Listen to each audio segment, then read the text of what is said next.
हाँ बच्चों, अब हम प्रश्नावली 2.2 हल करते हैं। तो प्रश्नावली 2.2 में आपका जो पहला प्रश्न है, इसमें हमें बहुपदों के शून्यक ज्ञात करना है और शून्यकों का बहुपद के गुणांकों से संबंध सत्यापित करना है।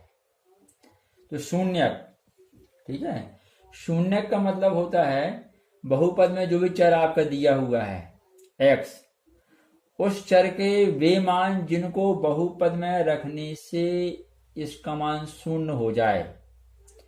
शून्य का अर्थ है शून्य कर देने वाला, अर्थात x के वे मान या चर के वे मान जिनको बहुपद में रखने से बहुपद शून्य हो जाए, शून्य कहलाते हैं। ठीक है। अब इसके पहले वीडियो में हमने आपको समझाया था कि बहुपद की घात जैसी होती है उसके शून्यक वैसे मिलते हैं। रैखिक बहुपद जैसे आपका दिया हुआ है 2x + 5, इसमें चर की अधिकतम घात 1 है, अर्थात बहुपद की घात भी 1 है, इसलिए इसके शून्यक हमें केवल 1 मिलेंगे। ठीक है। फिर जैसे ये द्विघात बहुपद है, देखिए यहाँ अचर पद है, ये घात 1 है, यहाँ घात 2 है, तो द्विघात बहुपद के अधिकतम 2 शून्यक हो सकते हैं। ठीक है। इसी प्रकार से तो यहाँ हम ज्ञात करते हैं शून्यक। ठीक है। तो अब यहाँ शून्यक ज्ञात करने के लिए सबसे पहले हम इस बहुपद के गुणनखंड करते हैं। ठीक है। बहुपद के गुणनखंड करने के अलग अलग तरीके होते हैं। ठीक है। इस तरह का जो भी बहुपद हो उसका गुणनखंड किस प्रकार से करते हैं जरा देखें आप लोग। ठीक है। इसके लिए आप सबसे पहले क्या करेंगे, जो आपका x² वाला जो पद है, 2 घात वाला पद, इसके सामने गुणांक देखिए क्या है, यहाँ तो 1 है, कुछ नहीं तो 1 मानेंगे, और अचर पद क्या है -8, इनका आप गुणा कर लीजिए पहले। ठीक है। हमेशा यही करना है, जो 2 घात वाला पद रहेगा उसका गुणांक लेंगे और अचर पद लेंगे, इन दोनों का आप पहले गुणा कर लेंगे। गुणा करिए, कितना होगा ये बने मिलेगा -8। अब आप जो बीच वाला पद है ये, ठीक है, x का जो गुणांक है यह देखिए कितना है, यह -2। ठीक है। तो हम क्या करते हैं, इस तरीके में इस बीच वाले पद को 2 पदों में तोड़ते हैं। ठीक है। लेकिन वह तोड़ने का तरीका कैसा होता है जरा देखें। हमें इनका जो गुणनफल मिला है, ठीक है, ये है आपका -8 और बीच वाला पद है -2। ठीक है। तो हम ऐसी 2 संख्याओं पे विचार करते हैं जिनका गुणनफल क्या मिले हमको, -8, अर्थात इन दोनों के गुणनफल के बराबर आए। ठीक है। और उनका योगफल या उनका अंतर, अर्थात उन संख्याओं को जोड़ने से या घटाने से हमें बीच वाला पद प्राप्त हो जाए। ऐसी 2 संख्याओं पर विचार करना रहता है। ठीक है। तो ये हम लिख दे रहे हैं यहाँ पे योग या अंतर। ठीक है, -2, और संख्याओं का गुणनफल क्या होना चाहिए, -8। हमेशा यही विधि अपनाई जाएगी जब इस तरह का कोई भी बहुपद आएगा। 2 संख्याएं जिनका गुणनफल इनके बराबर हो और उनका जोड़ने पर या घटाने पर मान इतना मिले, बीच वाले पद के बराबर आए। ठीक है। तो देखिए हम देखते हैं किन का गुणनफल हमारे लिए -8 होगा और योग या अंतर -2 होगा। तो इसके लिए हम पहले क्या करते हैं, गुणनफल जो है उसको क्लियर कर लेते हैं कि गुणनफल जैसे 2 × 4 आपका 2 × 4, ये आपका होगा -8 हो जाएगा। ठीक है। अभी चिन्ह पर विचार नहीं किया, अभी हमने केवल गुणनफल 8 लेके आए। अब चिन्ह देखिए, -8 गुणनफल तब मिलेगा जब इनमें से कोई एक माइनस में हो। ठीक है। और योग या अंतर -2 कब आएगा जब देखते हैं। यदि हमने मान लीजिए यहाँ -2 लिया और +4 लिया तो ये हो जाएगा +2 आपका, जबकि हमें क्या चाहिए, -2। यदि हम 2 और -4 लें तो क्या हो गया, ये -2 मिल जाएगा। तो इन दोनों में एक में हमें माइनस लगाना ही पड़ेगा, तभी इनका गुणनफल क्या होगा, -8, क्योंकि माइनस प्लस का माइनस होता है, ठीक है। लेकिन हम किस में लगाएं, इसके लिए हम यहाँ भी देख लेते हैं कि हमारे इन दोनों का योग या अंतर -2 तब जो होगा जबकि ये 4 में माइनस लगाया जाए। तो ये वाला -4 लेने पर हम यहाँ क्या करते हैं, 4 में माइनस लगा देते हैं, ठीक है। इस प्रकार से आपका ये, तो ये 4 × 2 8 होगा, ये माइनस और ये प्लस का हो जाएगा माइनस, ठीक है। इसको अलग कर दीजिए यहाँ से, और इनका देखिए प्लस का 2 है और माइनस का 4, ये आपका प्लस का 2 और माइनस का 4, ये हमें देगा -2, ठीक है। तो ये वह संख्याएं हैं जिनका गुणनफल -8 है और इनका अंतर कितना है, -2। तो इस बीच वाला पद जो अगर -2 है, इसको हम दो भागों में तोड़ेंगे। इसका एक भाग हम क्या कर देंगे 2x और एक भाग इसका हम कर देंगे -4x। इनका मान कितना मिलेगा हमको, -2x, बीच वाले पद के बराबर, ठीक है। तो तोड़िए इसको, क्या हो जाएगा, x² + 2x -4x -8, ठीक है। अब इसके आगे हम दो पदों के समूह बनाते हैं। तो यहाँ x² + 2x आपका एक समूह बन जाएगा, ठीक है। और यहाँ थोड़ा बच्चों ध्यान देंगे आप, हम जब यहाँ दो पदों का समूह बनाएंगे तो यहाँ से ब्रैकेट लेंगे, इसके आगे क्या दिया हुआ है, माइनस। तो आप ध्यान रखेंगे जब भी माइनस चिन्ह के बाद आप ब्रैकेट लेंगे तो बाद का ये चिन्ह बदल जाएगा, ठीक है। जब यहाँ प्लस होगा और आप ब्रैकेट लेंगे तो कुछ नहीं करेंगे, उस समय नहीं होगा ऐसा, माइनस चिन्ह के समय ही ऐसा होगा। या माइनस के बाद हमने ब्रैकेट लिया, ये माइनस से क्या बन जाएगा आपका प्लस, ठीक है। अब इसके बाद हम क्या करते हैं, उभयनिष्ठ लेते हैं अर्थात कॉमन लेते हैं, ठीक है। तो कॉमन लेने का तरीका थोड़ा आप लोग जानते हैं, फिर भी ध्यान रखेंगे कि कॉमन जब निकालते हैं अर्थात वह संख्या जो दोनों जगह है, जैसे हम समझते हैं यहाँ पे x, इसका मान क्या होता है x × x, और 2x माने क्या हुआ 2 × x। इसमें क्या देख रहे हैं, जो दोनों जगह है x, यदि x को यहाँ से कॉमन निकाल दिया जाए, हम लिख देते हैं यहाँ पे आपका x × x, यहाँ ये +2 × x है ऐसा। यदि हम x कॉमन ले रहे तो हमने ये x यहाँ से और यहाँ से कॉमन लेके इसको आगे लिख दिया है, ठीक है। तो यहाँ x, इसके में से x बच गया, और 2x में से यदि x गया तो केवल क्या बचेगा 2, तो यहाँ x + 2 रह जाएगा माइनस, ठीक है। ऐसे यहाँ विचार करिए, आपका 4x है माने 4 × x, और 8 क्या है आपका 4 × 2 के बराबर दिख रहा है ना, 4 × 2। तो हम यहाँ से यदि 4 कॉमन लें ऐसा, तो यहाँ भी क्या बचेगा आपका x + 2, ठीक है। वैसे हम देख रहे हैं कि 4 का भाग दोनों जगह जा रहा है, तो अभी 4 कॉमन ले लीजिए। कॉमन हमेशा घटा के भाग देकर, घटा कर नहीं, कॉमन जब भी निकालते हैं तो आप भाग दे के निकालेंगे। 4 कॉमन निकाला आपने तो बचेगा आपका x, ठीक है। 4 तो पूरा बाहर चला गया, फिर 4 का यहाँ आप भाग दीजिए तो 4 दूनी 8, ठीक है, भाग देकर इस प्रकार से। तो अब ये वाला पद देखिए उभयनिष्ठ है, कॉमन दिख रहा है, इसको और इसको यहाँ से हटा लीजिए कॉमन, तो आपका x + 2 कॉमन निकल जाएगा, ठीक है। तो इस प्रकार से यहाँ क्या बचेगा आपका, ये यहाँ से हट गया तो बचेगा आपका x - 4, ठीक है। इस प्रकार से हमारे इस बहुपद के गुणनखंड हो गए, ठीक है। यहाँ तक सभी को क्लियर हुआ। अब आगे हम क्या लिखेंगे कि x² जो है आपका -2x - 8 = 0 होगा या होगा, ठीक है। यदि, ठीक है, इस बहुपद का मान 0 के बराबर हो जाएगा यदि इसका कोई भी एक गुणनखंड क्या हो जाए, 0 हो जाए, क्योंकि इन दोनों का गुणा करने से ये मिलेगा, ठीक है। इन दोनों का गुणनफल ही तो हमारा बहुपद है।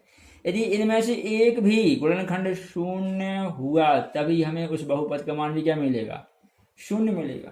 तो हम लिखेंगे कि x² - 2x - 8 = 0, ठीक है, होगा यदि क्या x + 2 = 0 हो, ठीक है। इसको हम यहाँ कर देते हैं, ये 2x आपका -8 इज इक्वल टू 0 होगा यदि, ठीक है, इस बहुपद का मान 0 होगा यदि x plus 2 is equal to 0 हो या x minus 4 is equal to 0, ठीक है। क्योंकि इतना ध्यान रखिए आप, x plus 2 into X minus 4, ठीक है, इनका गुणनफल ही हमारा बहुपद है। कौन सा? X square minus 2x minus 8। यदि इनमें से कोई भी गुणनखंड 0 हो गया, ध्यान दीजिए आप, तो ये पूरा क्या हो जाएगा? 0 हो जाएगा, ठीक है। तो किसी भी बहुपद का मान 0 होने के लिए आवश्यक है कि उसका कोई एक गुणनखंड स्वयं क्या हो? 0 हो, ठीक है। यहाँ से हल करिए, x इज इक्वल टू क्या हो जाएगा आपका? -2, और यहाँ से x इज इक्वल टू क्या हो जाएगा आपका? +4, ठीक है। तो एक शून्य क्या मिलेगा हमको? x इज इक्वल टू -2 और दूसरा क्या आपका? x इज इक्वल टू ये 4। -2 और +4 हमारे बहुपद के शून्य हैं, ठीक है। चाहें तो आप इनको चेक कर लीजिए, जरा मान रखिए x के स्थान पे, तो ये -2 स्क्वायर -2 इंटू क्या होगा आपका? -2, यहाँ क्या दिया है? -8, तो हो जाएगा आपका ये 4, यहाँ +4 और यहाँ -8, 4 और 4 ये होगा 8, 8 -8 इज इक्वल टू 0, ठीक है। इस बहुपद में x इज इक्वल टू -2 रखने पे हमें क्या मिला? 0, ठीक है। हाँ बच्चों, तो इस प्रकार से हमको शून्य क्या मिले हैं? -2 और +4। अब आगे क्या कहा है? इन शून्यकों का गुणांकों से संबंध सत्यापित करना है। तो आप जानते हैं गुणांक, यहाँ x इसका गुणांक क्या आपका? 1 है, x का गुणांक क्या? -2, और अचर पद क्या है? -8, ठीक है। तो आगे हम देखिए क्या करेंगे। हाँ बच्चों, अब हमारे सामने संबंध ये है कि शून्यकों का योग इज इक्वल टू क्या होता है? -x का गुणांक अपॉन x स्क्वायर का गुणांक। ये जो माइनस है ये सूत्र का माइनस, ये अब संबंध दिया है इसमें ही माइनस है। हमें यहाँ क्या लिखना है? x का गुणांक लेना है, वो भी चिन्ह से है, ठीक है। और यहाँ क्या है? x स्क्वायर का गुणांक। जैसे हम देख रहे हैं हमारे यहाँ पर x का गुणांक क्या है? ये -2 है, और x स्क्वायर गुणांक यहाँ कितना आपका? 1 है, ठीक है। अब यहाँ देखिए शून्य क्या है आपके? -2 और ये +4, तो शून्यकों का योग क्या हो जाएगा? -2। इनको हम चाहें तो अल्फा और बीटा भी कह सकते हैं कि alpha is equal to -2, beta is equal to +4। तो यहाँ पे हम चाहें तो कह सकते हैं कि अल्फा प्लस बीटा ऐसा इक्वल टू क्या आपका? ये -2 है और ये +4 है, ठीक है। चाहे तो, क्योंकि ये मूल कहलाते हैं, शून्य की मूल भी कहलाते हैं, ठीक है। तो यहाँ पे क्या होगा? शून्यकों का योगफल इज इक्वल टू आपका -2, ये शून्य क्या आपका और एक शून्य क्या दिया? 4, योग माने आपका ये plus, is equal to minus x का गुणांक, जरा देखिए x का गुणांक क्या है आपका? ये -2, तो -2 अपॉन x स्क्वायर का गुणांक कितना है यहाँ पे आपका? 1 है, तो ये -2 + 4 कितना होगा आपका? ये +2, ये बड़ा है ना, कट जाएगा इसमें से, और यहाँ माइनस माइनस से प्लस हो जाएगा, ठीक है। तो +2 अपॉन 1, ये 2 इज इक्वल टू क्या आपका? 2, ठीक है। इस प्रकार से क्या आपका ये प्रथम संबंध सत्यापित है कि शून्यकों का योग इज इक्वल टू क्या है?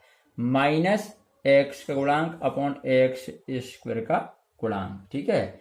अब इसी प्रकार से क्या है, हम शून्यकों का गुणनफल भी सत्यापित करते हैं। क्या संबंध है गुणांकों से, जरा ठीक है देखिए आगे। इसी प्रकार शून्यकों का गुणनफल इज इक्वल टू क्या होता है? अचर पद बटे x स्क्वायर का गुणांक, ठीक है। तो शून्य हमारे क्या है?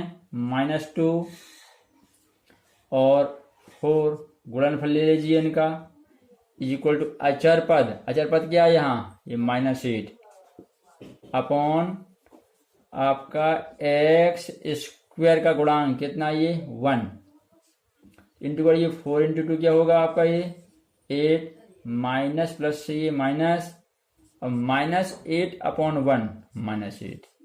ठीक है, तो देखिए शून्यकों का गुणनफल जो है इस प्रकार से गुणांकों से संबंध रखता है। ये संबंध सत्यापित है हमारे सामने, बराबर आया कि शून्य का गुणनफल इसके बराबर है। ठीक है, अब आगे और भी प्रश्न हम लेते हैं, देखिए आगे। हाँ बच्चों, अब ये दूसरा प्रश्न देखिए। ठीक है, इसमें हमारा चर क्या है, हमें इसमें चर के रूप में s दिया हुआ है। ठीक है, तो हमारा तरीका क्या है, पहले जो स्क्वायर वाला पद है, 2 घात वाला पद है, इसका गुणांक क्या है 4, और ये अचर पद जो है आपका 1। ठीक है, इसका पहले गुणा कीजिए, हमें 4 मिलेगा। अब बीच वाला पद देखिए क्या है ये -4। ठीक है, तो 2 संख्याओं पर विचार कीजिए जिनका गुणनफल इसके बराबर हो। ठीक है, और योग या अंतर उनको जोड़ने से या घटाने से हमें मिल जाए, योग या अंतर। ठीक है, तो पहले देखिए गुणनफल 4 हमें कैसे मिलेगा, 2 इंटू 2 = 4 होगा। ठीक है, अब अंतर क्या चाहिए, योग या अंतर। यदि हम योग लें तो 2 + 2 क्या होगा आपका 4 मिलेगा, लेकिन -4 चाहिए। ठीक है, तो -4 के लिए आवश्यक क्या है, ये दोनों ये काय में होने चाहिए, माइनस में। -2 तभी क्या होगा, ये -4 होगा। ठीक है, तो हम यहाँ भी दोनों संख्याओं माइनस लगा लेते हैं, -2 और ये -2। ठीक है, तो 2 इंटू 2 क्या होगा आपका 4 हो जाएगा, और ये माइनस से प्लस। ठीक है, तो इनका गुणनफल क्या आ रहा है +4, और इनका ये अंतर का है या इनका योग का है, कितना मिल रहा है हमको, ये -4। ठीक है, तो इस प्रकार से हमारी दोनों शर्त पूरी हो रही हैं। इन दोनों का जोड़ -4 भी है, और इनका जो क्या कहें गुणनफल, वास्तव में ये योग नहीं कहलाएगा, अंतर ही कहलाएगा, ये -2 है। ठीक है, हालांकि ये जुड़ रहे हैं और चिन्ह काय में आ रहा है, माइनस में आ रहा है। ठीक है, तो ये इस प्रकार से हमारा गुणनफल +4 और इन संख्याओं का योग क्या माइनस, ये अंतर इनका -4। ठीक है, तो ये इस बीच वाले पद को हम 2 पदों में तोड़ेंगे, ये -4s को, एक -2s होगा और दूसरा भी क्या होगा आपका -2s। ठीक है, -2s। ठीक, इस प्रकार से तो तोड़ लीजिए, ये होगा 4s² -2s + 1। ठीक है, अब अगला पद क्या होता है, अगला पद हमारा है, हम 2 के समूह बनाते हैं, 2 के समूह। तो यहाँ क्या होगा आपका 4s² -2s, एक ग्रुप बन जाएगा आपका ये। ठीक है, यहाँ माइनस के बाद आप ब्रैकेट ले रहे हैं। ठीक है, तो वह 2s और ये प्लस से क्या हो जाएगा -2s - 1। ठीक है, और कॉमन देखिए, यहाँ s² है, यहाँ s है, एक s तो निकल जाएगा, यहाँ 4 है, यहाँ 2 है, 2 निकल सकता है कम से कम, है ना। तो अपन 2 लेते हैं और साथ में s कॉमन लेते हैं। ठीक है, एक बार फिर से देखें, ये आपका 2 इंटू 2 इंटू s है ये, और ये -2 इंटू s, तो 2 और s आप निकाल सकते हैं चाहे फिर। ठीक है, यहाँ से कॉमन तो निकालिए, तो अपन 2s कॉमन ले रहे हैं, तो डिवाइड दीजिए, यहाँ के भाग कीजिए, 2 दूनी 4, यहाँ 2 बचेगा आपका, s² में से आपका s गया तो बचेगा 1s माइनस, ये पूरा टर्म यहाँ कॉमन निकल गया है, तो 2s/2s कितना होगा यहाँ 1। ये पूरा पद कॉमन निकल जाए तो वहाँ 1 बचेगा, तो आपका बचेगा 1 माइनस, यहाँ देखिए कुछ कॉमन नहीं है, कोई ऐसी संख्या नहीं है जो दोनों सभी जगह दिख रही हो, यहाँ भी और यहाँ भी। जब कुछ कॉमन दिखाई ना दे तो 1 हमेशा कॉमन होता है, तो हम यहाँ 1 कॉमन निकालेंगे, यहाँ से 1 कॉमन निकालने में क्या होगा 2s बचेगा, 1 में 1 ही रह जाएगा आपका, क्योंकि हर एक संख्या में 1 का गुणा होता है, ना भी हो तो हम मान सकते हैं। तो अपन इस प्रकार से एक आराम से हमेशा कॉमन निकाल सकते हैं। ठीक है, तो ये हमने आपको अभी कह दिया कि जब कुछ कॉमन दिखाई ना दे तो एक हमेशा कॉमन होता है। ठीक है, चलिए अब ये 2s-1 को कॉमन ले लीजिए। तो 2s-1 आपने कॉमन लिया, तो अब इसको छोड़ के क्या बचा अंदर, 2s-1। 2s-1 इस प्रकार से ये हमारे बहुपद के गुणनखंड हो गए। ठीक है, अब हम कहेंगे कि हमारे बहुपद का मान 0 होगा तो क्या कंडीशन होगी, हम लिखेंगे यहाँ की 4s² - 4s + 1 = 0। ठीक है, होगा यदि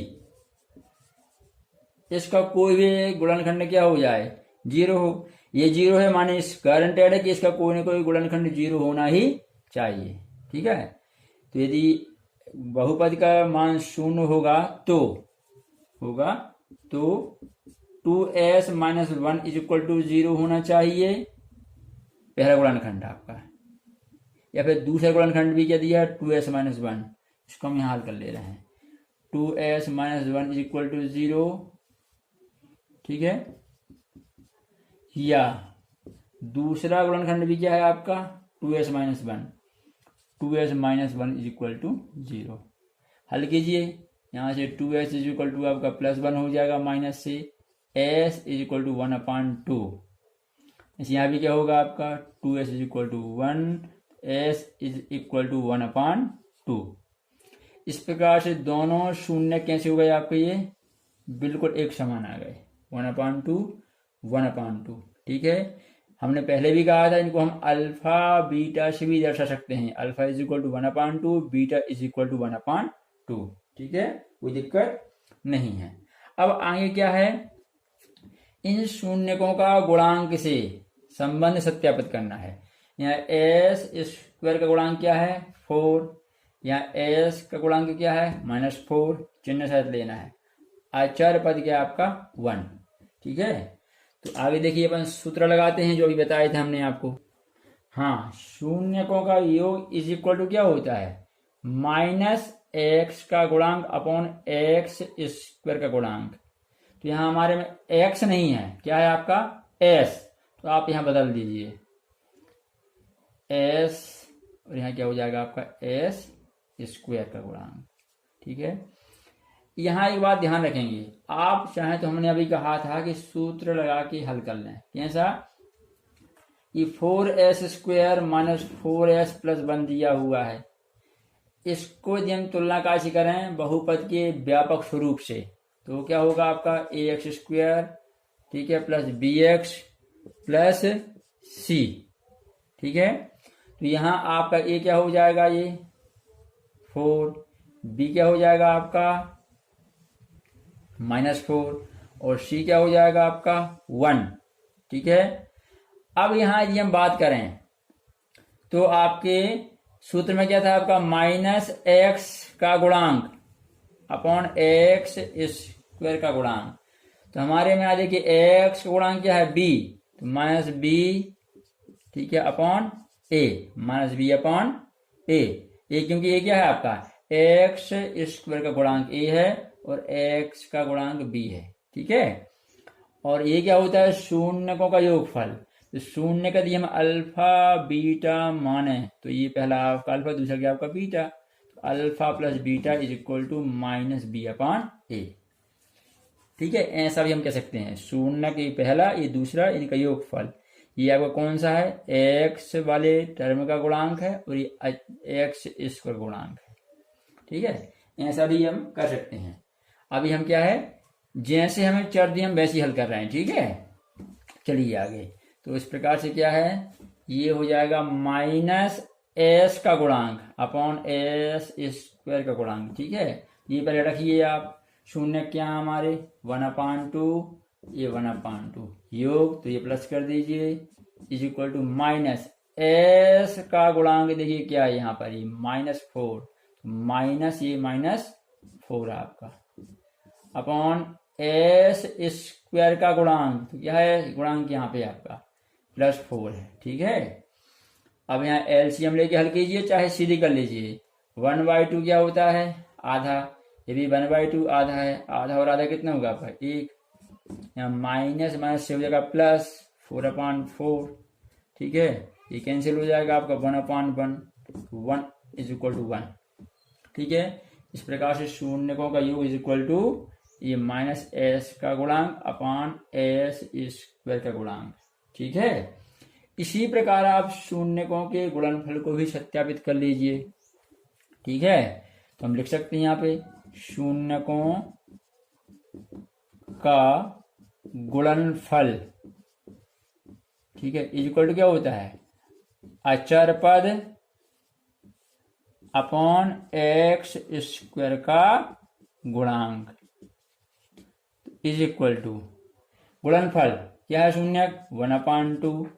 ठीक है, और 1/2 ये गुणनफल निकाल इज इक्वल टू, ठीक है, आपका इस प्रकार से।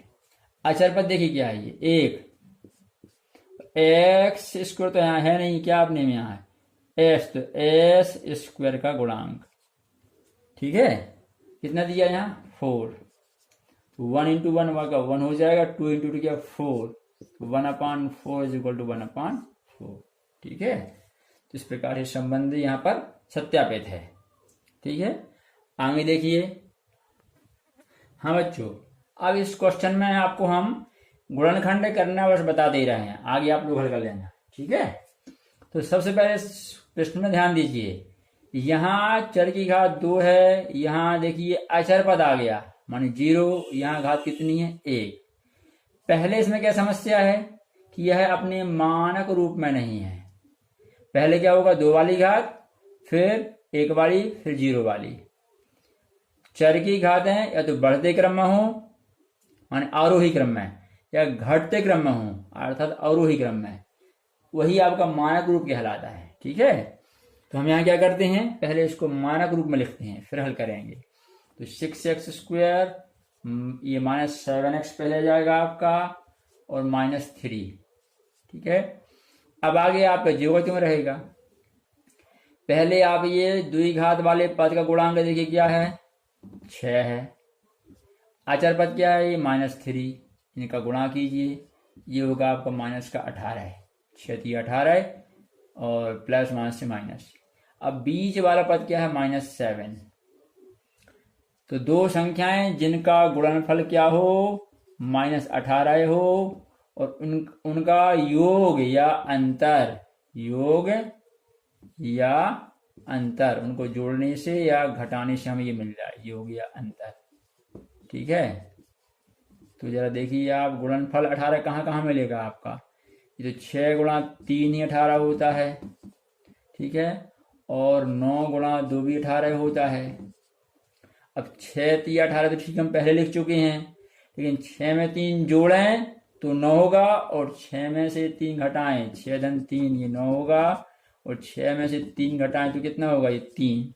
हमें 7 तो नहीं मिलेगा, तो ये वाला जो समूह हमारे किसी काम का नहीं है।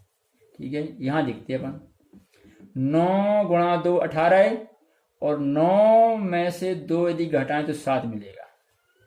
ठीक है, अब यहाँ पे समस्या क्या है कि 9 - 2 जो है +7 होता है, हमको चाहिए -7। तो क्या करना पड़ेगा? इसका उल्टा करिए आप, +9 और प्लस नहीं, -9 +2 तो क्या होगा? -7 मिलेगा। ठीक है, तो हम क्या करते हैं यहाँ पे, ये 9 लेते हैं माइनस का और 2 लेते हैं प्लस का, तो होगा आपका ये 9 दूनी 18, माइनस प्लस से माइनस, और आपका -9 और +2 क्या होगा? -7। ठीक है, तो हमारी ये दोनों शर्त पूरी हो रही हैं इन संख्याओं से। इस प्रकार से हम क्या करते हैं, ये बीच वाले पद को तोड़ देते हैं। किसको? बीच वाला पद क्या हमारे? -7x। इसको काय में तोड़ते हैं हम? -9x और +2x इज इक्वल टू का -7x। इस -7x के स्थान पे लिख देंगे अपन, हो जाएगा 6x² -9x +2x -3। ठीक है, आगे आप जानते क्या करना है, दो दो के समूह बनाइए, 6x² माइनस 9x, ये समूह हो जाएगा, प्लस अब आप यहाँ कोष्टक ले रहे हैं प्लस के बाद, तो यहाँ कोई चिन्ह नहीं बदलेगा, तो रहेगा 2x-3। ठीक है, यहाँ कॉमन देखिए, 3 का भाग दोनों जगह जा रहा है, तो 3 तो कॉमन है ही, और यहाँ x² है और यहाँ x है। ठीक है, तो x कॉमन निकल जाएगा, कम घात कॉमन निकलती है, 3x कॉमन ले लीजिए, 3 दूनी 6, x² में से x चला गया, बचेगा x, मास लीजिए, 3 तिया 9, कॉमन भाग दे के निकालना, घटा के नहीं। ठीक है, x जा चुका है तो केवल 3 रह जाएगा आपका, प्लस यहाँ कोई भी राशि कॉमन नहीं दिखाई दे रही है, तो एक हमेशा होता है, निकाल लीजिए, ये 2x-3। अब ये गुणनखंड आपका उभयनिष्ठ है, कॉमन है, इसको बाहर निकाल लीजिए, तो 2x-3, तो फिर शेष क्या रह जाएगा, 3x+1। ठीक है, इस प्रकार से आपके गुणनखंड हो जाएंगे। आगे आप जानते हैं क्या करना है। ठीक है, हाँ बच्चों, अब ये 4th क्वेश्चन देखिए, 4u² + 8u। ठीक है, इसमें ये तीसरा जो अचर पद होता है ये नहीं है। ठीक है, ये घात 2 वाला पद है, 1 वाला पद है, और यहाँ अचर पद नहीं है आपका। ठीक है, कोई बात नहीं है, इसमें हम सीधा ही कॉमन लेते हैं तो हमारे गुणनखंड प्राप्त हो जाएंगे। हमने यहाँ से देखिए 4 से ये दोनों पद विभाजित हैं, तो 4 तो कॉमन निकल ही रहा है, साथ में u भी निकल जाएगा, 4u कॉमन लेते हैं अपन यहाँ से ये। ठीक है, तो पहले यहाँ से कॉमन लीजिए आप 4u, तो 4u² में से आपने 4u कॉमन लिया, 4 तो पूरा चला जाएगा आपका, u² में से क्या आपका ये केवल एक u रह जाएगा, तो यहाँ केवल u बचेगा, प्लस यहाँ से आपने 8u में से क्या निकाल दिया है, 4u, तो ये होगा u से u कैंसिल, 4 दूनी आपका 8, 2 बचेगा आपका। ठीक है, हम पहले भी समझाए हैं कि आपका कॉमन कैसा है, हमको भाग दे के लेना है ना। ये इस प्रकार से 2 गुणनखंड हमारे पास आ गए। अब इस बहुपद का मान 0 यदि है तो पक्का है कि कोई न कोई एक गुणनखंड जरूर ही 0 होना चाहिए, तो हम लिखेंगे 4u² + 8u = 0 होगा, तो निश्चित ही 4u = 0 होना चाहिए, या u + 2 = 0 होना चाहिए। ये क्योंकि यदि इनमें से कोई एक 0 होगा तभी इनका गुणनफल क्या होगा, इनका गुणनफल अर्थात बहुपद 0 हो जाएगा। तो इसके 0 होने के लिए आवश्यक है कि कोई ना कोई एक गुणनफल अवश्य रूप से 0 होना चाहिए। यहाँ से u = क्या मिलेगा हमको, ये 4 अपॉन में जाएगा, 0/4, तो u = 0 हो जाएगा। यहाँ से u = क्या मिलेगा, -2 वहाँ जाकर। ठीक है, इस प्रकार से बच्चों अपन को 2 शून्यक मिले, एक 0 मिल गया और एक प्राप्त हुआ u = -2। ठीक है, अब आप संबंध लीजिए, तो पहला संबंध क्या होता है, शून्यकों का योगफल, तो शून्यकों का योगफल = ठीक है, यहाँ हमारा चर क्या है, u है ना, तो हम लेंगे -u का गुणांक अपॉन u² का गुणांक, u² का गुणांक। ठीक है, चर x होता है तो x लेते हैं, अब जो चर है वही लेंगे हम। ठीक है, तो यहाँ मान रखिए आप, शून्य क्या हमारे 0 और -2, तो हो जाएगा आपको यहाँ पे आएंगे हम चलें 0 और -2 इनका योगफल। ठीक है, = ये आपका u का गुणांक, तो u का गुणांक देखिए क्या है यहाँ पे, ये 8 हो जाएगा, 8 अपॉन, ठीक है, u² का गुणांक, तो u² का गुणांक क्या है यहाँ पर 4 आपका ये। ठीक है, तो ये 0 प्लस ये -2, तो ये हो जाएगा आपका प्लस माइनस से -2 हो जाएगा आपका ये। ठीक है, यहाँ कैंसिल कीजिए आप, तो ये जाएगा आपका 2, ठीक है, -2/1 -2 कहलाएगा। इस प्रकार से ये पहला संबंध आपका देखिए सत्यापित हुआ, ठीक है। अब दूसरा संबंध क्या है, शून्यकों का गुणनफल। तो हम लिखते हैं शून्यकों का गुणनफल इज इक्वल टू क्या होता है आपका, अचर पद अपॉन क्या होगा यहाँ पर, u² का गुणांक, u² का गुणांक, ठीक है। तो लीजिए इसको आप, शून्य क्या है हमारे 0 एंड -2, ये इनका गुणनफल। अचर पद देखिए इसमें जरा, यहाँ इस बहुपद में अचर पद तो है ही नहीं, तो क्या मानेंगे उसको अपन, 0। u² का गुणांक कितना है, 4, तो भाई किसी में 0 से गुणा करें 0 आएगा, और 0 में किसी का भाग करें 0 आएगा। इस प्रकार से यह संबंध भी सत्यापित हो रहा है, ठीक है। इस प्रकार से आपका ये 4th क्वेश्चन होगा, ठीक है। आगे देखिए 5th क्वेश्चन। हाँ बच्चों, ये 5th क्वेश्चन थोड़ा हटके है, हल्का सा अलग है, ठीक है। इसमें बीच वाली टर्म नहीं है, घात 2 वाला पद है और अचर पद है, टी वाला पद नहीं है, ठीक है। तो इसके गुणनखंड जरा देखिए किस प्रकार से करेंगे अपन, ये t²। अब इसको हम क्या करते हैं, √15 और होल स्क्वायर ऐसा लिखें तो कोई गलत नहीं है, ठीक है। क्यों, क्योंकि √15 इंटू √15 स्क्वायर का मतलब ही 2 बार गुणा होता है। जब हम किसी भी राशि का इस प्रकार से 2 बार गुणा करेंगे तो क्या होगा, 15 आएगा। √15 का स्क्वायर मतलब अर्थात क्या हो जाएगा, ये स्क्वायर से रूट कट जाएगा, आपका 15 आएगा, ठीक है। तो यहाँ पे आपका हम 15 को ऐसा लिख सकते हैं। अब यहाँ फार्मूला लग रहा है हमारा a² - b²। ये फार्मूला क्या होता है, a² - b² is equal to a + b into a - b, ठीक है। तो हम यहाँ हमारे इसमें क्या दिया है, t² है -√15 होल स्क्वायर है, ठीक है। तो a के स्थान पे क्या है t और b के स्थान पे क्या है √15।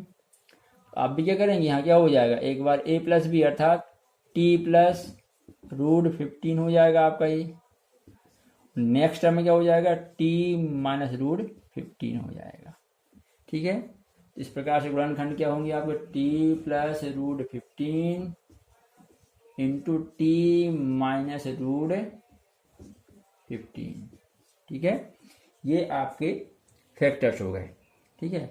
आगे वही जो आप लिखते हैं, ये t² - 15 इज इक्वल टू 0 होगा, तो यदि बहुपद शून्य होगा तो अवश्य क्या होना चाहिए, इसके किसी ना किसी गुणनखंड को 0 होना चाहिए। तो क्या होगा, t + √15 इज इक्वल टू 0 या t - √15 इज इक्वल टू 0। यहाँ से t इज इक्वल टू क्या आ जाएगा, -√15 हो जाएगा। यहाँ से t इज इक्वल टू क्या होगा, प्लस का √15 हो जाएगा। इस प्रकार से आप ये हमें 2 शून्यक मालूम हो जाएंगे। हाँ, आगे संबंध लीजिए, क्या है, शून्यकों का योग इज इक्वल टू क्या होगा, -t का गुणांक अपॉन t² का गुणांक, ठीक है। तो हमारे यहाँ जरा गौर से देखिए, t तो है ही नहीं इसमें, ठीक है। पहले आप शून्यकों का योग लिखिए, -√15 और आपका √15, ये शून्य इनका योगफल इज इक्वल टू -t का गुणांक, t वाला पद तो है ही नहीं, ठीक है। हम चाहें तो इसको ऐसा दर्शा सकते हैं, t² - a + 0t, ठीक है, और -15 ऐसा, तो ये t का गुणांक क्या आएगा, 0।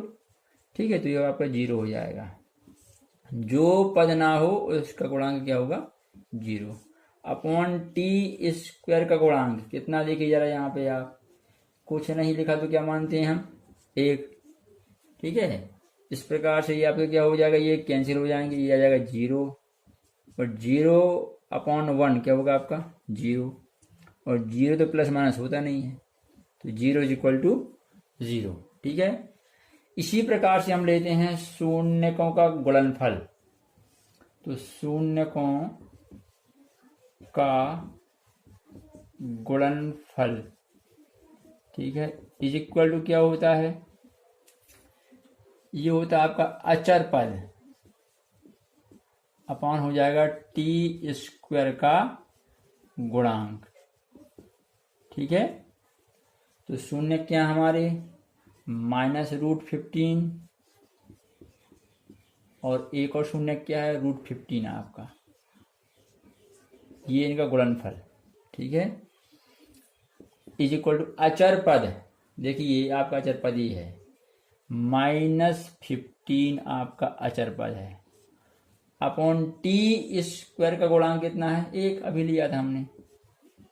अब इनका गुणा करिए, √15 इंटू √15 क्या होगा, 15 होगा, माइनस प्लस से क्या बनेगा -15 अपॉन 1 -15 होगा आपका, देखिए। ठीक है, इस प्रकार से यह संबंध भी आपका सत्यापित है। ठीक है बच्चों, और प्रश्न जो रह गया, एक प्रश्न और है, वो आप अपने मन से हल कर लीजिएगा, इसी प्रकार से होगा। ठीक है, हम क्वेश्चन नंबर 2 पर आते हैं, देखिए जरा। हाँ बच्चों, अब हमारा प्रश्न 2 क्या है, एक द्विघात बहुपद ज्ञात कीजिए जिसके शून्यकों का योगफल व गुणनफल क्रमशः दी गई संख्या है। अर्थात हमको यहाँ शून्यकों का योगफल और गुणनफल दिया हुआ है। पहला मान शून्यकों का योगफल है और दूसरा मान क्या है, शून्यकों का गुणनफल है। ठीक है, अब ये जो, हाँ बच्चों, तो प्रश्न 2 हल करने से पहले हम द्विघात बहुपद के व्यापक रूप पर विचार करते हैं। द्विघात बहुपद का व्यापक रूप, ठीक है, तो आपको हम पहले बता चुके हैं, ये व्यापक स्वरूप क्या होता है इसका, ax² + bx + c। ठीक है, अब इसमें यदि हम थोड़ा सूत्र बनाने का प्रयास करें, पहला क्या था हमारा, शून्यकों का योगफल, शून्यकों का योगफल। ठीक है, तो शून्यकों का योगफल क्या होता है, -x का गुणांक है। ठीक है, अपॉन क्या होता है, x² का गुणांक। तो हमें क्या मिलेगा यहां से, देखिए -x का गुणांक क्या है हमारे इसमें, b, और x² का गुणांक क्या हो जाएगा, a। ठीक है, तो शून्यकों का योगफल इज इक्वल टू क्या होता है, -b/a। ठीक है, इसी प्रकार से शून्यकों का गुणनफल, शून्यकों का गुणनफल, तो शून्यकों का गुणनफल क्या होता है, अचर पद अपॉन x² का गुणांक। ठीक है, तो हमारे इस व्यापक रूप में अचर पद क्या है, c, और x² का गुणांक क्या है अपना, a। ठीक है, तो बच्चों जब हम ये प्रश्न 2 हल करेंगे तो वहां पर हम ये सूत्र इस्तेमाल करेंगे, शून्यकों का योगफल इज इक्वल टू -b/a, इस व्यापक स्वरूप के लिए। ठीक है, और शून्यकों का गुणनफल इज इक्वल टू c/a। ठीक है, यहां देखिए आप गौर से, दोनों में क्या होता है, अपॉन में a आता है। ठीक है, इस बात का विशेष ध्यान। हाँ बच्चों, देखिए अब हमें प्रश्न 2 के पहले प्रश्न में क्या दिया हुआ है, शून्यकों का योग दिया है 1/4 और गुणनफल दिया है -1, और हमसे बहुपद पूछा है। तो हमने पहले माना द्विघात बहुपद क्या है, ax² plus bx plus c है, ठीक है। तब शून्यकों का योग जो हमें दिया है पहले, इसको हम लेके चलते हैं। तब शून्यकों का योग, तो शून्यकों का योग क्या होता है, हम सूत्र जानते हैं, -x का गुणांक अपॉन x² का गुणांक, ठीक है। तो हमारे इसमें -x का गुणांक क्या है, ये b, और x² का गुणांक क्या है आपका a, ठीक है। और पहले भी हम आपको ये सूत्र समझा दिए अभी कि शून्यकों के योग के लिए हम यह फार्मूला लगाएंगे, ठीक है। अब इसका मान रखिए, तो ये हमें कितना दिया है, 1/4 इज इक्वल टू -b/a, ठीक है। अब यहाँ हम दोनों पक्षों की तुलना करके a और b का मान प्राप्त करेंगे, लेकिन यहाँ एक समस्या है, इस पक्ष में माइनस चिन्ह नहीं है, ठीक है। तो ये माइनस चिन्ह हम यहाँ कैसे लाएंगे, जरा ध्यान दीजिए। अब यहाँ कोई चिन्ह नहीं है, हम प्लस मानते हैं, तो एक प्लस को हम इस प्रकार से चाहें तो 2 माइनस में तोड़ सकते हैं, minus into minus is equal to क्या आपका प्लस, ठीक है। तो इस एक को हम तोड़ेंगे -(-1) ऐसे, इससे मान भी परिवर्तित नहीं होगा और हमारा ये माइनस चिन्ह भी यहाँ सामने आ जाएगा, अपॉन दिया आपका 4 इज इक्वल टू -b/a, ठीक है। अब यहाँ दोनों पक्षों की तुलना से, दोनों पक्षों की तुलना से, ठीक है। तो दोनों पक्षों की यदि हम तुलना करें तो हमें यहाँ ये माइनस की तुलना माइनस से हो जाएगी, तो b की तुलना किससे होगी, -1 से, तो b इज इक्वल टू मिलेगा -1, a कितना होगा आपका ये 4, a इज इक्वल टू हो जाएगा आपका ये 4। ऐसे हमें a और b के मान प्राप्त हो जाएंगे, ठीक है। अब दूसरा हमें क्या दिया है, शून्यकों का गुणनफल, तो लेके चलिए हम लिखते हैं यहाँ पे शून्यकों का गुणनफल। तो शून्यकों का गुणनफल क्या होता है, सूत्र अब याद है आपको, अचर पद अपॉन x² का गुणांक। तो अचर पद क्या है यहाँ पे c, और x² का गुणांक क्या है भाई a, तो c/a हो जाएगा, ठीक है। अब बच्चों यहाँ ध्यान दीजिए, गुणनफल, ठीक है। हाँ, तो यहाँ पे शून्यकों के गुणनफल का मान क्या दिया है, -1, तो ये होगा आपका -1 इज इक्वल टू c/a, ठीक है। अब बच्चों यहाँ ध्यान देने वाली बात क्या है कि a का मान हमको पहले से मिल चुका है 4, अब a का नया मान तो आएगा नहीं, तो यहाँ हमें 4 लेना ही पड़ेगा a के बदले में, ठीक है। तो हम इसे देखिए कैसे देखेंगे, -1 ये 4 हम ले लिए, क्योंकि यहाँ c/a दिया आपका, a का मान पहले से मालूम है, तो यहाँ 4 हमें रखना ही पड़ेगा, ठीक है। लेकिन हम ऐसे ही 4 नहीं लिख सकते, नहीं तो ये मान बदल जाएगा। तो यहाँ अपॉन में 4 लिखने के लिए हमने यहाँ इंटू में भी 4 ले लिया आपका, ठीक है, गुणा में भी 4 ले लिया, ठीक है। इस प्रकार से यहाँ 4/4 से हमने क्या किया, अंश व हर में गुणा कर दिया, ठीक है, क्योंकि हमें तुलना करना है और यहाँ सी का मान प्राप्त करना है। ए का मान तो पहले से मालूम था 4, ठीक है। तो अब यहाँ फिर से हम क्या करेंगे, इसको हल करिए जरा, 4 × 4 ये -4 हो जाएगा, /4 इज इक्वल टू c/a। तो तुलना से, दोनों पक्षों की तुलना से, दोनों पक्षों की तुलना से, ठीक है। अब दोनों पक्षों की यदि हम तुलना करेंगे तो हमें a का मान तो पहले से मालूम है 4, c का मान क्या मिल रहा है, c is equal to -4, a is equal to यहाँ पे क्या 4। a का मान तो हम पहले निकाल चुके हैं, यहाँ दोबारा लिखने की जरूरत नहीं है। ठीक है, इस प्रकार से सी का मान -4 आ गया। अब ये जो ए बी व सी के मान मिले हैं, इनको इस जगह पे यदि हम रखें तो हमें बहुपद प्राप्त होगा। तो हम लेते जरा देखिए किस प्रकार से।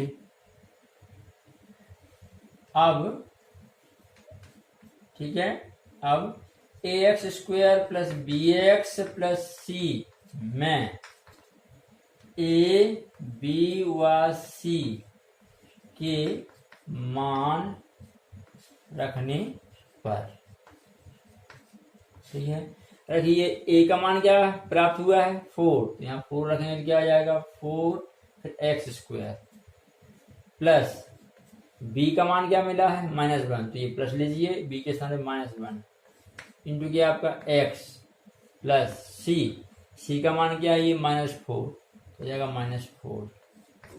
ठीक है, इसको हल कर दीजिए, 4x² माइनस x हो जाएगा ये प्लस माइनस, ठीक है, और आपका x और ये प्लस -4। ठीक है, यही हमारा अभीष्ट बहुपद है, यही अभीष्ट द्विघात बहुपद है।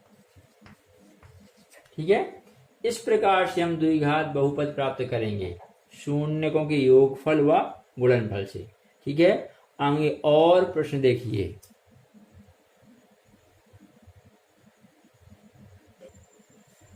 अब बच्चों इस प्रश्न में शून्यकों का योग दिया है √2 और शून्यकों का गुणनफल है 1/3। ठीक है, तो यहाँ बच्चों हम पहले जैसे मानते हैं, माना द्विघात बहुपद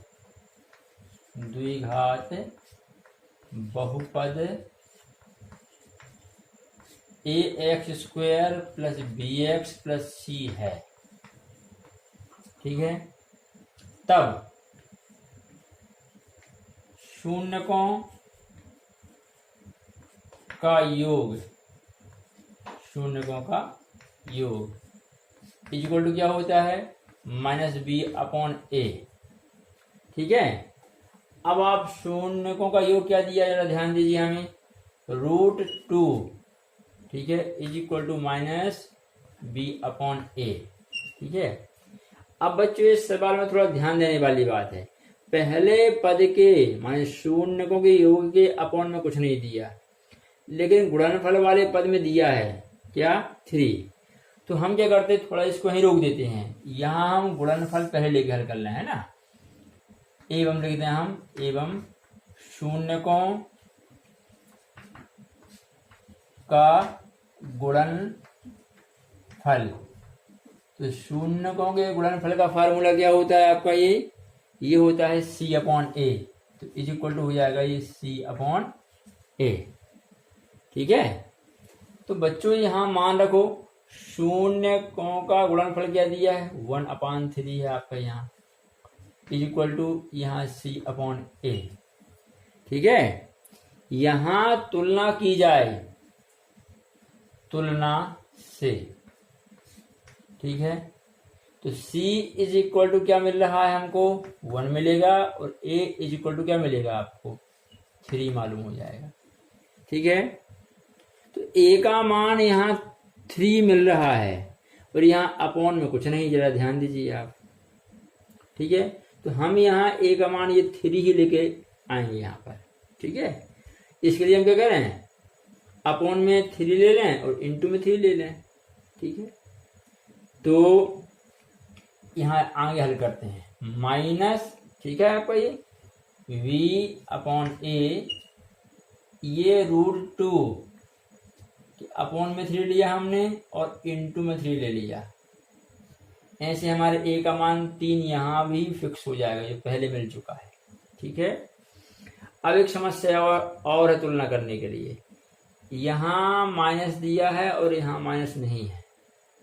इस बात की पूर्ति हम कैसे करते हैं, एक माइनस ये लिया हमने और एक माइनस ये लिया, माइनस माइनस ये प्लस बनेगा, तो चिन्ह हमारा जगह त्यों रहेगा। ठीक है, ये 3 क्यों लेके आए हैं, क्योंकि हमको यहाँ से a का मान क्या मिल रहा था 3, अब हम नया मान तो लेंगे नहीं यहाँ पे, ठीक है। और हमने ये माइनस क्यों लिया है? तुलना योग्य बनाने के लिए। अब तुलना कर लीजिए आप दोनों पक्षों की तुलना से, दोनों पक्षों की तुलना से, ठीक है। तो ये वाले माइनस की तुलना इस माइनस से हो जाएगी, तो v की तुलना किससे होगी? इस वाले पद से। तो v इज इक्वल टू आपको मिलेगा -3√2, ठीक है। और a का मान क्या मिलेगा आपको? a इज इक्वल टू 3, जो पहले से मालूम हो गया, ठीक है आपको। क्योंकि अपॉन में जो रहता है यही a का मान होता है, ठीक है। इसके पहले वाले क्वेश्चन में पहले बार योगफल में अपॉन में दिया था 4 आपका, यहाँ कुछ नहीं दिया था, यहाँ पे दिया हुआ है। तो जो अपॉन में जो मान रहता है वह a का मान लेके चलते उसको, ठीक है। इस प्रकार से हमें a, b व c के मान मिल गए हैं। अब इनको हम क्या करेंगे? यहाँ रख के अपना अभीष्ट बहुपद प्राप्त करेंगे, ठीक है। देखिए अब ax² plus bx plus c में a, b व c का मान रखने पर, ठीक है। तो रखिए a का मान हम यहाँ क्या मिल रहा है? 3, जगह 3 आपका x² प्लस b का मान क्या मिला है हमको? -3√2, -3√2 इंटू क्या है आपका x प्लस c का मान क्या है यहाँ? 1, अगर 1 हो जाएगा। हल कर दीजिए 3x² प्लस माइनस से माइनस 3√2 इंटू एक्स प्लस 1, यही हमारा अभीष्ट बहुपद है, ठीक है बच्चों।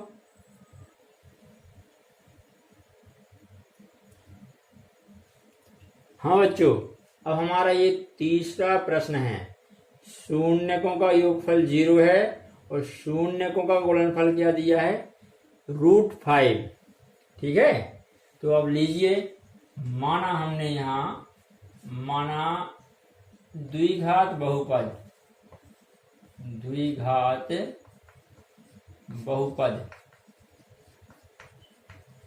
ax² plus bx plus c है, ठीक है।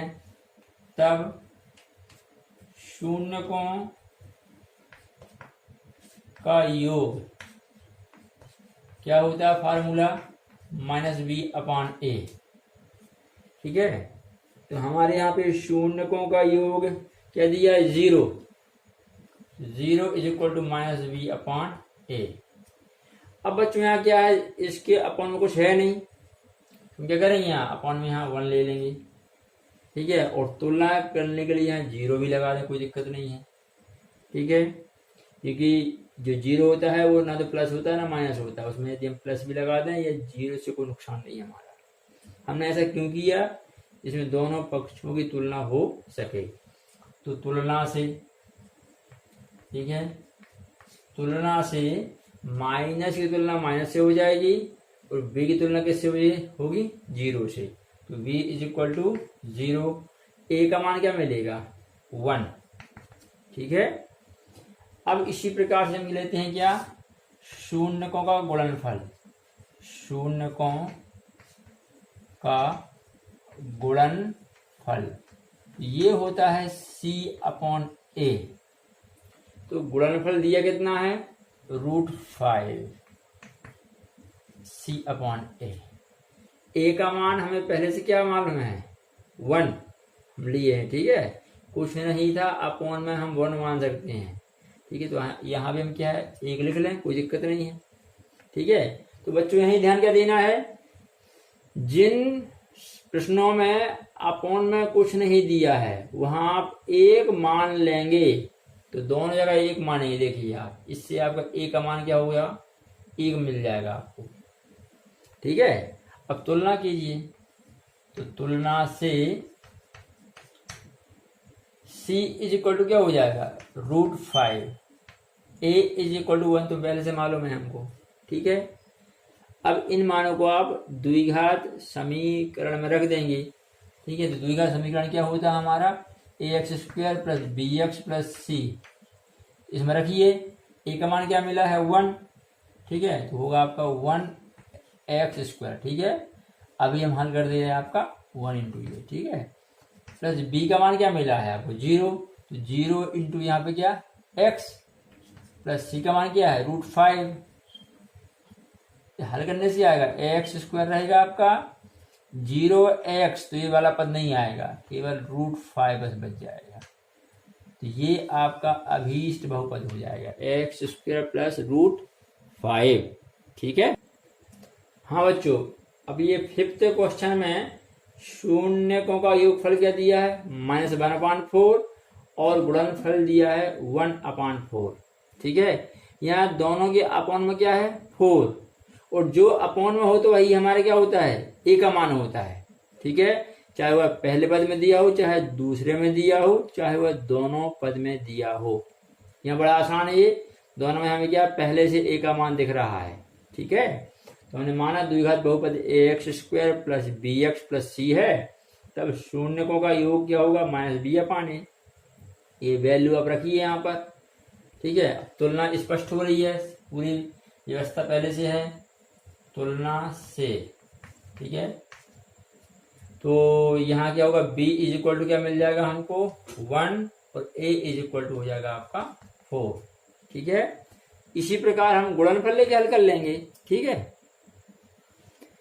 इसी प्रकार क्या शून्यकों का गुणनफल = c/a, तो मान क्या दिया अपन को ये 1/4 = c/a, तुलना से हमें c का मान क्या मिलेगा c = 1, a का मान तो पहले से मालूम है, ठीक है। तो आपका बहुपद क्या हो जाएगा, आप मान रख दीजिए, तो अतः ax² plus bx plus c, इसमें आप a b व c का मान रखिए। a का मान क्या मिला हमको यहाँ पे 4, तो होगा ये 4x² प्लस b का मान क्या मिला है 1, तो 1 इंटू यहाँ पे x प्लस c का मान क्या मिला है, ये भी आपका 1, ठीक है। इसको हल कर दीजिए आप, तो ये होगा 4x², 1 इंटू x हो जाएगा x प्लस क्या आपका 1, ठीक है। इस प्रकार से हम ये अभीष्ट बहुपद प्राप्त हो जाएगा, ठीक है।